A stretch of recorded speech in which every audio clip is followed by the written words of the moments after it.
Hello, everybody, and welcome to the Heroes Like You podcast, where we explore the lives of people who have done extraordinary things, learn how they have overcome obstacles in their lives, and how we can do the same. My name is Joe Belliston, and today we have the honor of hearing from one of my favorite people, Jen Bricker. I first learned of Jen from a video I saw that the Foundation for a Better Life published, where they featured her and showed all the amazing things that she's been able to do. I went and grabbed her book and thought I have to have her on the show.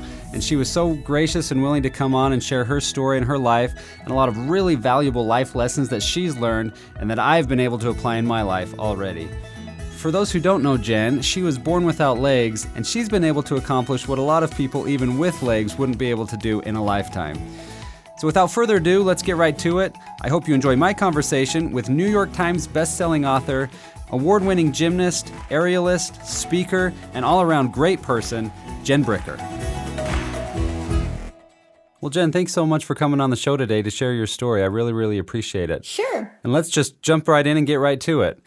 You have a list of accomplishments a mile long, and I'll just name a few. So you are a public speaker, you're a New York Times bestselling author, you're an athlete, you play volleyball, basketball, softball, you're a gymnast, a swimmer, and you make your living as an acrobat and aerialist. Now that's pretty impressive in and of itself, but considering you do all of that without legs, that's even more impressive. So give us a little insight into your early childhood. Your introduction into this world was kind of unique, and the doctors weren't really optimistic about your future. Talk about the circumstances surrounding your birth and your early childhood. Yeah, well, thank you. So I guess to shorten it up, I was born without legs and then left in a hospital, put up for adoption, and then I lived the first 3 months of my life in a foster home. And then my now parents, I had my parents my whole life, but the parents who adopted me at 3 months old, they, their story kind of where they were at before I came into the picture is they had 3 boys, and my mom always wanted a baby girl. She had to have a hysterectomy after my last brother was born, and she, just couldn't have kids anymore, but she never gave up the hope, the faith, the prayer, the persistence, all of this. For 10 years, actually. It was a long time, between my last brother and myself. And she just knew she was supposed to have a girl and 4 kids. So she heard about me one day and basically just heard there was a baby girl born without legs and put up for adoption. I mean, that's it. They didn't see a picture, nothing. And so it was like, that's it. Okay, she needs a home. I want a baby girl. It just made sense. And so talked to my dad and my brothers, and then they called the social worker, and it was a lot of miracles. My parents had everything against them. They had never adopted, never fostered. My brothers were 10, 12, 14 years old at the time. I mean, they didn't know anything about people with no legs. I mean, they didn't know anything about adoption or foster, nothing. And my dad was 42 and my mom was 40. And so, that now that's more common, but not then. So those were all kind of pegs against them. Wow. And still through all of that, they got me, which is, I was 100% meant to be with them in that family. And, they just raised me like completely just like you would anybody else. It never dawned on them to raise me differently, one way or another. Oh, let's treat her really good because she doesn't have legs, and then you go overboard that way. Or let's kind of, shelter her or leave her out or whatever, too far the other way. It was just totally right in the middle.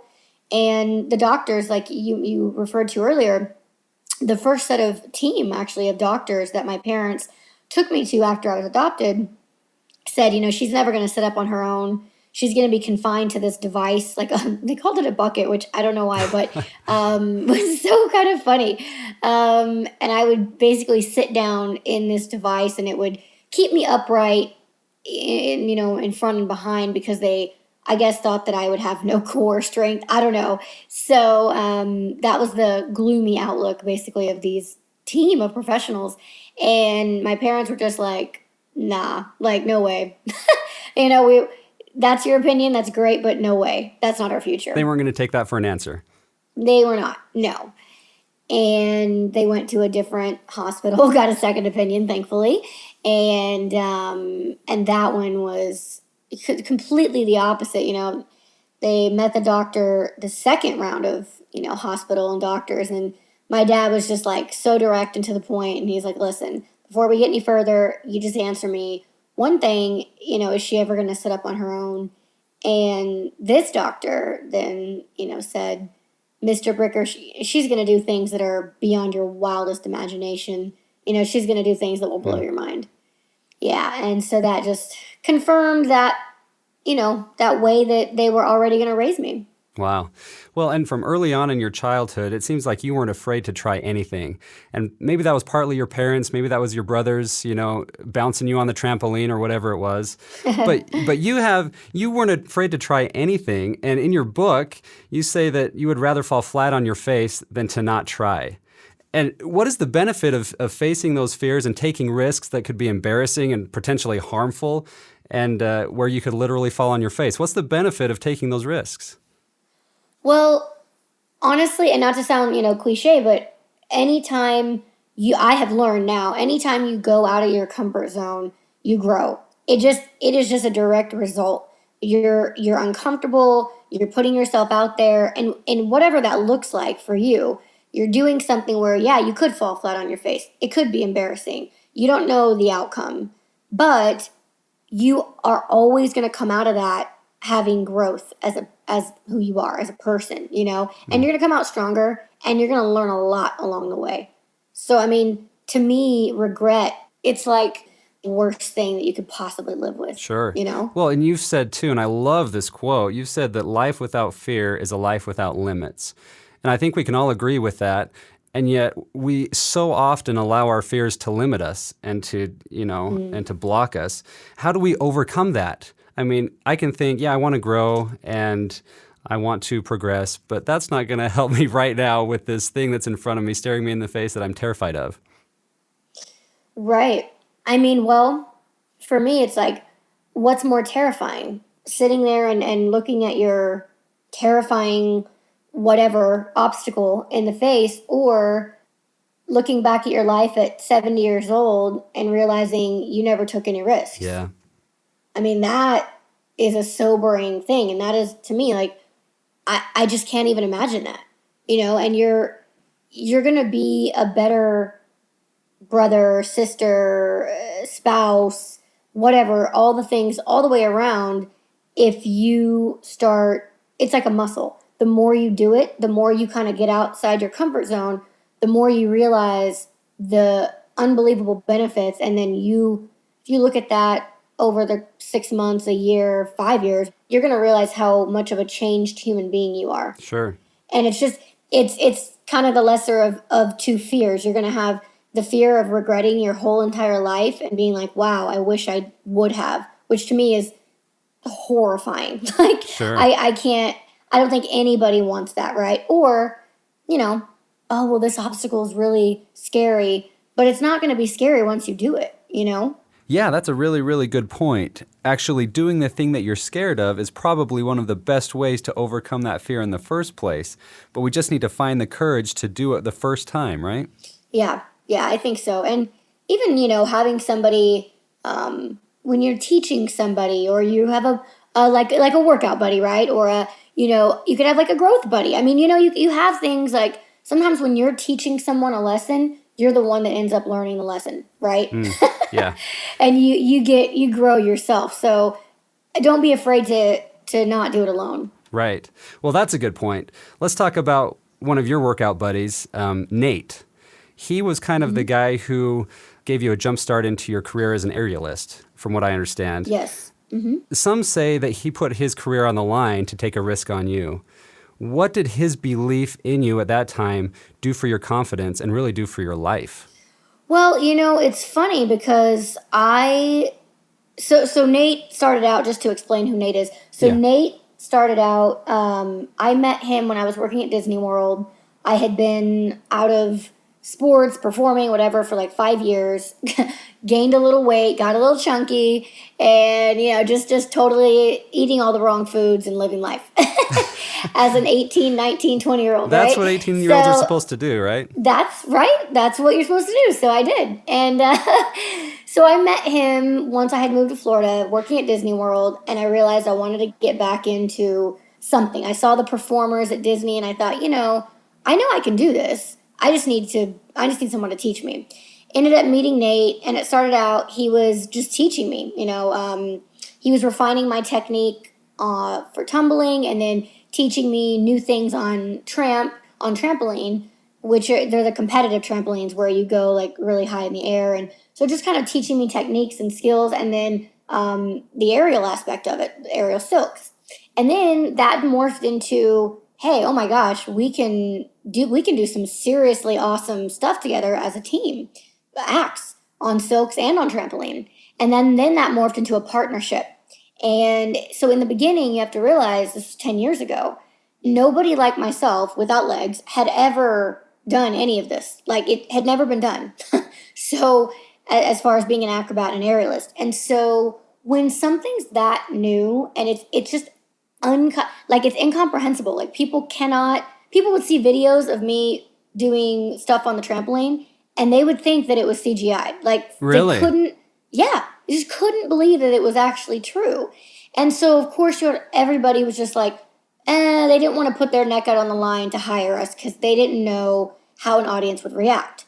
And I'm coming from, this world of like, it was just so, I was always known as strong and the athlete and so capable. So I was actually really surprised by people's reactions. I was like, wait, for real? Like, it's what? I was brand new in the industry. Yeah. And I was only 20. I mean, so it just, all of that. And then to find out that Nate's acrobat and aerialist friends were all like intervention style, setting him down, saying he's throwing his career away by being my partner. I'm like, what? Wow. Like, this is insane. But I always knew people would eventually get it. I was like, okay, well, you'll see eventually. Like, you'll get it. Right. It just obviously, I don't know, I just knew, right? And that's what happened. We featured act on Britney Spears tour all around the world.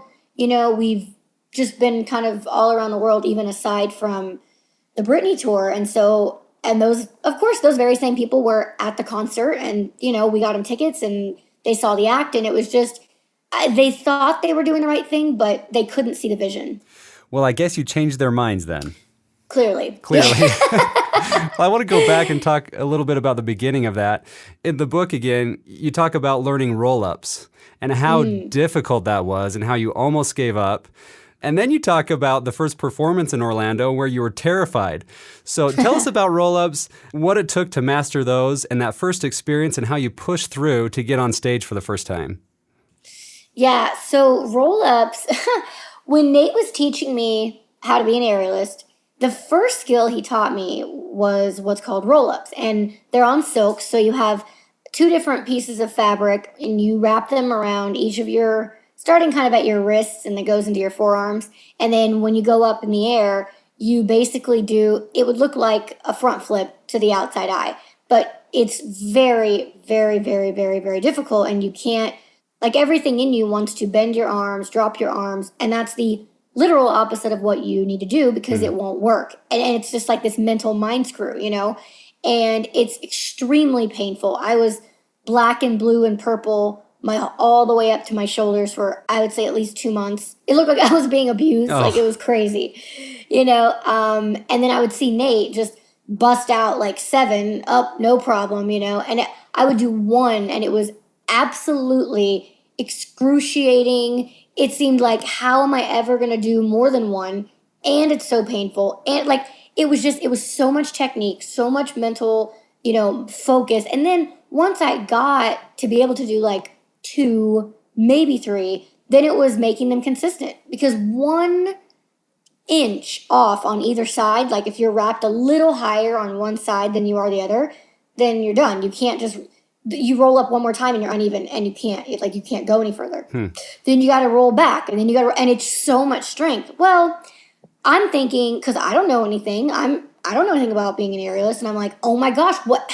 Like, if I don't get something in 2 seconds, I'm already irritated at myself, right? So, and I'm thinking this is something that everybody does. Well, come to find out, way down the road, this is an extremely advanced skill that you really only see male aerialists doing because it's so difficult. And I didn't know, thankfully, I didn't know that in the beginning. And I'm actually, in retrospect, so thankful that was the first thing he taught me, because now I'm so good at them. And it's just because I did them over and over and over, like all months and months and months. And I mean, it definitely a year or more just to be able to be consistent, easy. Wow. And it took so much time and so much mental strength and so much frustration, And persistence. So much persistence. Just numbers, doing it over and over. Did it ever cross your mind to give up? Yeah, I mean, I've got a pretty strong determination, so especially when I see him doing it, then I'm like, oh, well, I got to do it, you know? Yes. So that's that team aspect there that really, I'm such a fan and a pusher of not doing things alone, because first of all, we're not meant to do, we're made to live life in community. We thrive being teams, being in communities. I love that. I love helping others, and I love when others push me. And so I'm a huge believer in that.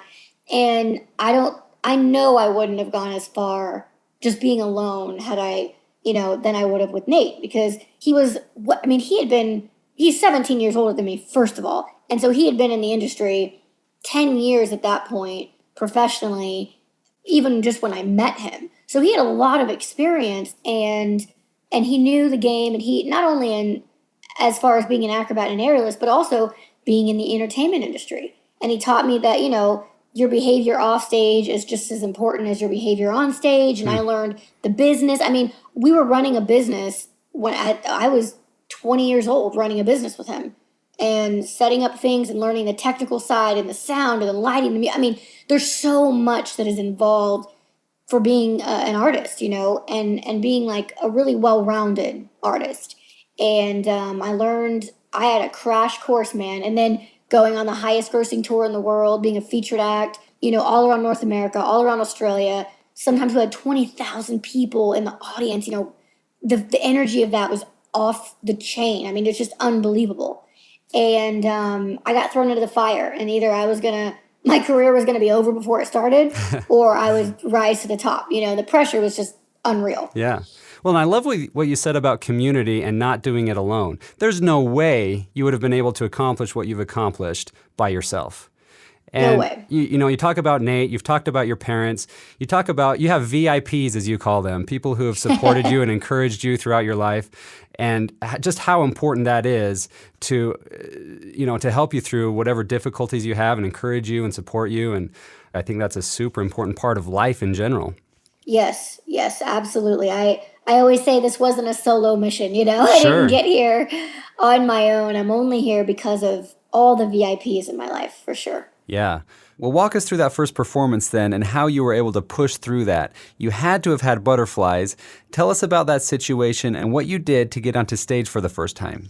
Yeah, so the first performance came really last minute, which added to the anxiety of it. So it was at the Amway Arena, which is the huge basketball stadium in Orlando. So yeah. Yes, and that's where I was living at the time. And so they have these mascot games every year, which is so awesome. So all these mascots for different schools, different sports teams, all come together in their mascot outfits and do these games where they're competing against each other. And it's just awesome. And so people buy tickets, of course, and the Amway gets pretty packed, So they had their halftime show got canceled last minute, their act. And so they just last minute, and they were one of the people too that were just kind of like, man, I don't know how the audience is going to react. They didn't really want to book us, but they were desperate, you know what I mean? Yeah. Because they had their last minute cancellation. So, I mean, it was just shot. I mean, maybe a little over 24 hours notice. Had to go scramble, find a costume. I mean, and our act, this trampoline act, was so difficult and technical, and one wrong move and you are gone, Yeah. like flying off the trampoline to the ground. I mean, so that all of that really adds up to the anxiety majorly. Not to mention, there was over 5,000 people in the audience, which to me now, that's not a big deal. You know what I mean? But of course, really, like my first performance had to be over five. Like, okay, just throw me to the wolves, you know? Yeah. And so yeah, I mean, I was, man, through the roof anxiety, just so nervous.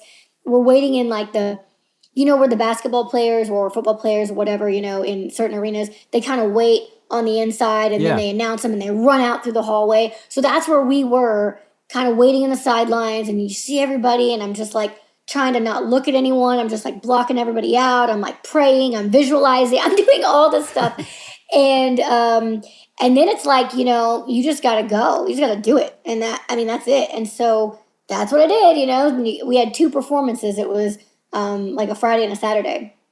And, sure enough, the crowd went wild. Everyone's kind of like holding their breath, like the people who made the choices. It's like they're like one eye open, like, oh man, there's kids in this audience. How are they going to react? And I'm just like, that was the least of my worries. I knew everybody was going to be fine, Yeah. But these are the investors or whatever, right? Sure. These are all their concerns. And we blew them away, man. We like crushed it, and it was awesome. And I got that kind of first couple performances under my belt, and it was such, like, when we finished, literally, like, we held the ending pose, came down, and we just did the biggest high five, like, yeah, And the crowd goes wild. And the crowd goes wild. Yeah, it was awesome. What a cool thing. Very cool thing. And there's probably no way you'd be where you are today if you would have been in that situation and said, it's too much. I can't do it. Oh my gosh, no way. I would have never been on the Britney tour, which was then 25 million levels higher of pressure. Yeah. And, all these different accomplishments, which because of those very things, like, okay, I walked away from doing 40 shows on the Britney tour, and I said, there will never be anything as intimidating as this was. Sure. I can literally do anything now. I came away a different person and a much stronger performer, and confidence as a performer through the roof at 21 years old. I walked away from that impacted. What a cool, cool thing. Now, I want to get a little personal for a minute, if you don't mind. You talk about a kind of a dark time in your life when you were living in LA with body image. You stopped eating, to get skinny and kind of damaged your body a little bit. And when you realized, that's not the road you want to go down, you did something with your mirror to help you get through that time. Can you tell that story and what you learned from that?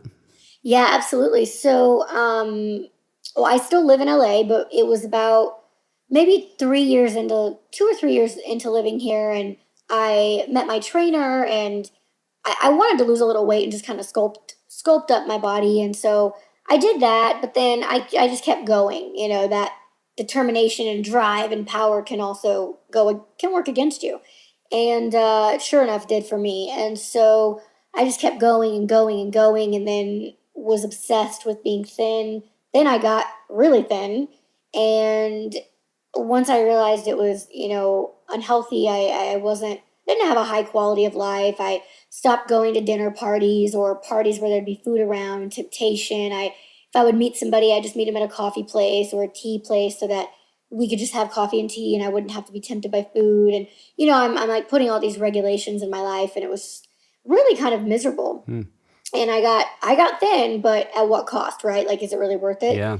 And so then after I had my, come to Jesus moment, actually my best guy friend, who was my roommate at the time, had that conversation with me, which really irritated me when he first told me that, because I worked so hard, and we're both totally into fitness, and I was like, I can't believe you tell me like I'm too thin, like what's wrong with you? And then like the next day I was like, dang dude, you're right. Like, and but then it was started the journey of accepting, like, just going from a 00 to a size 1 was hard for me to grasp, like, or putting on a little muscle or getting a little bit of my curves back. Like, that was, and I was still small, but in my mind, it was totally this body dysmorphia going on. And so that's why I covered up my mirrors, because I had to take action, like real action steps, and cover up the mirrors. And so I wouldn't just rip myself apart in it and get lost in judging myself, and all this. Yeah. And then making the choice over and over and over and over and over every single day, when I felt like crap, when I felt like I was fat, when I felt like I was disgusting, not pretty, all of that stuff, choose to fight that anyway, and to not let that get into my life. It was like the hardest things I've ever had to do in my life. Wow. So much prayer, so much just like believing in, knowing that the more I obsess about myself for these totally superficial ways, the more it's taking me away from what God's called me to do for other people. So really, it was being selfish. And it really was, because I was being consumed, like totally consumed by the stuff that did not matter at all. Like, the irony is, when I was going through all this, I was at my thinnest and I looked so amazing, and I could not see it. It was just total deceivement, total, you know what I mean? And I really learned that I needed to put feelings in their rightful place and not give them priority in my life, because feelings can be deceiving, and feelings are not always factual, almost never. And so, like, going on hard truths instead of just these feelings, and I feel this way and I feel, but in reality, that's not even what you look like. You feel that way, but that doesn't, my trainer always says, "Oh, you lost me at feel." And I'm like, so "You're good. right." He's totally right, because you can take a picture on the day where you feel like a cow, and you look back 2 days later and you're like, "What? I look amazing." But in the moment, you're like completely entrenched in this feelings. Yeah. And I'm like, wow, okay, so I got to knock that out, and then choose every single day to put others first, because I really do. I do want that. And that's why I do everything I do. Speaking, performing, book, all that. It really is to be used to help others. And so that was a long, like 2.5 year journey. Like, it wasn't quick. Wow. That is good. And the Yeah. lessons you learned from that and that you shared, I mean, those are gold. I mean, that's inspiring. Now, there are a lot of people, and I want to talk to you about this. There are a lot of people in the world right now who are suffering from these negative feelings like you've talked about. And one thing that's concerned me is the suicide rate, not only in America, but around the world. It's increased every year since 1999. And it's people suffering from depression, from relationships, from career, from health, from different things. But there are many, way too many people, especially young people, leaving this life way too early in my mind. What would you say to people who are going through those dark, difficult, trying times to encourage them and inspire them to keep going and not give up on life? Well, I mean, there's a lot of, there's not one fix it all, right? Right. But it's kind of a culmination of everything we've been talking about, right? I know when we go into those places, we tend to isolate, which is like the worst thing we could do, and yet seems to be the first thing we do.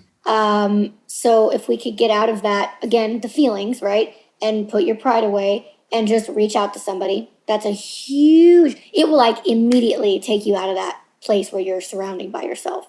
It's just like, and it's so simple, right? So I think if we can identify it and realize, okay, I'm isolating and I don't want to call somebody and this sucks and I feel maybe embarrassed or whatever it is, get over it, doesn't matter, reach out to somebody. That's huge, and try to implement that on the regular. And then, taking action steps. So I don't know what that is for everybody. Mine was the mirror. Mine was, maybe not even looking at certain pictures too long that were taken, just knowing your trigger points and just kind of choosing to get away from those.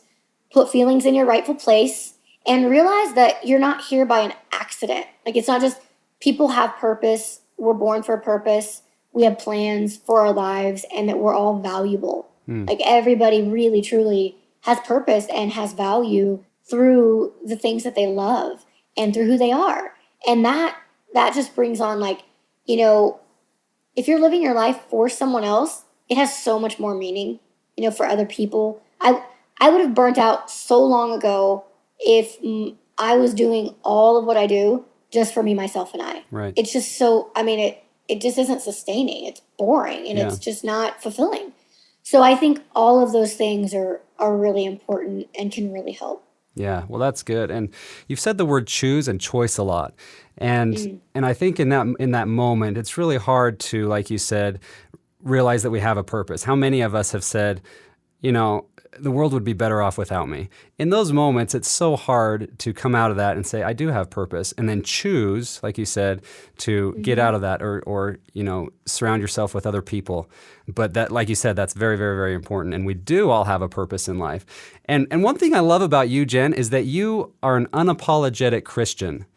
And while there are other people who would probably curse God for giving them a life without legs, you glorify God. Why have you decided to embrace him rather than be angry with your situation? Well, it's, I was raised in a Christian home, and my parents told me, you were born this way for a reason. God doesn't make mistakes, all the stuff we've all heard, right? And you're like, okay, yeah, that sounds cute. But then as I got older, I realized that was true. Like, first of all, I saw that they actually believed it by their actions, okay, by the things that they did. And then I realized that, it was just true. Like, God just gave me that understanding. And so it was always like, yeah, you not having legs was so 100% on purpose. And I just saw that more and more and more as I got older. And it was never, of course it makes certain things more difficult, or, you have to figure things out differently or whatever. But honestly, everybody has that. It's just different. Right. I don't know. For me, it was like, it's just not that big of a deal. And he gave me all these gifts, so that like talent. So yeah, it takes work and creativity. Like all the sports that I did, I had to figure out how to do certain things differently. But the end result was I still did them. So, whatever, right? I was still able to do all of these things. And so for me, I'm like, okay, if I were going to sit there and be mad at God or mad at my biological parents for giving me away or whatever, then it's like I feel like I wouldn't have deserved that life. And it was a good childhood. And it's been a really cool, adventurous life. Definitely super difficult times for many different ways, as everybody has. But I just knew that I was born like this for a reason. And I knew God. Like, I know the word of God. I know how he works. And he just doesn't, it's not like we're just like on conveyor belts and he was like, oh, my bad, I forgot to put legs on that one. Oh, well, it's just, and I've seen it confirmed even more as an adult, because it's like the very reason I can reach people all around the world is because I don't have legs. Sure. It's like it couldn't have been any other way. What a good perspective. Yeah. Well, Jen, I know you're busy. We need to honor your time. But before we let you go, I want to ask, you've been able to travel this world and meet a lot of people. What has been one of the most memorable moments as you've traveled and performed all over this globe? Oh, that is tough. That may be a tough question. That's a tough question. It probably isn't just one. I'm going to give you two. Great. One was in Tokyo, Japan, in this Budokan Stadium. So that's their huge, prestigious sumo wrestling stadium, which is like their main sport. And once a year, they do this thing called 24-hour TV. And for 24 hours, they're doing fundraisers, and they have all these Japanese celebrities, pop stars, dancers, taiko drum, whatever, all of this stuff. And the whole country is watching. I got to go over there, and they had done a big piece on me, like a 20-minute piece. So they aired this 20-minute piece on like a Sunday at 4 o'clock. So everybody's watching. Then I performed live in Budokan in the stadium, and it was just like, it was unbelievable. That's cool. The next day, everybody in Japan knows who I am. They're all coming up to me on the streets, the airport. This was just in 2015. It was not that long ago. And then the same year, a couple months later, I was in Qatar in the Middle East, and I got to perform on a hot air balloon. So my silks were hanging off of like where a basket would be on a hot air balloon. Sure. There was no basket. It was that's where my silks were. Wow. And how high off the ground were you? Oh, I don't know. Probably 40 feet. Oh, wow. Yeah, and there's this whole dance troupe they were all from Paris. They were amazing. And they're doing all this choreography below me, and I'm performing above them. And it was broadcast in like, I don't know how many countries. And there's like several thousand people there. It was outdoors. It was a beautiful, very unique moment. Very cool. Well, hopefully there's a lot more moments like that to come. Yes, there will be. She is Jen Bricker. Her book is Everything is Possible, Finding the Faith and Courage to Follow Your Dreams. It's a fantastic book. Anybody that needs to be inspired should read that book. Jen, thanks so much for taking time to come on the show today and share your story and share your life with us. We wish you the very, very best. Thank you so much. I appreciate it. Well, I hope you enjoyed that, and I hope you got as much out of it as I did. What would you do if you didn't have legs? That hasn't stopped Jen from doing anything she's ever wanted to do. I think that's inspiring in and of itself. And if you're living life for someone else, it has so much more meaning. Let's not be so self-absorbed in me, myself, and I. Go out and try to live life for someone else. Go out and provide some service and find joy and meaning in that. Well, I hope you have a great day. I want to give a big thanks to Jen Bricker for taking time to share her story with us, and a big thanks to everybody who listens. I am Joe Belliston. It's a great day to be alive. Thank you so much for listening, and God bless.